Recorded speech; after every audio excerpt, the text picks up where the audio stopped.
மன்னிப்பு கேட்கிற நேரத்தில் நம்முடைய மனப்போராட்டமும் நம்முடைய மனோநிலையும் எப்படி இருக்கும் என்றால், இதை பரிசோதிக்க வேண்டுமானால் பிறரை நீங்கள் மன்னியுங்கள் என்று குர்ஆன் சொல்லுது. மற்றவங்களை மன்னிச்சு பாரு.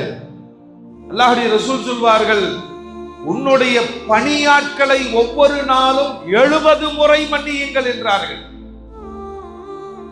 அல்லாஹ்வுடைய மன்னிப்பினுடைய விலை உயர்வு நமக்கு தெரியும்.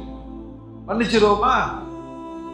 ஒரு தடவை ஒரு பணியாள் தவறு செய்து விட்டார், 2 தடவை தவறு செய்து விட்டார், ஒரு 3 முறை தவறு செய்து விட்டார். ஒரு முதலாளியாக, ஒரு சம்பளம் தருபவராக, ஒரு குறிப்பிட்ட வேலைக்கு எஜமானராக, ஒரு நேரத்திற்கு முதலாளியாக செயல்படுகிற இந்த மனிதன் அதன் மீது எவ்வளவு கடுமையான கோபத்தை வெளிப்படுத்துவார்.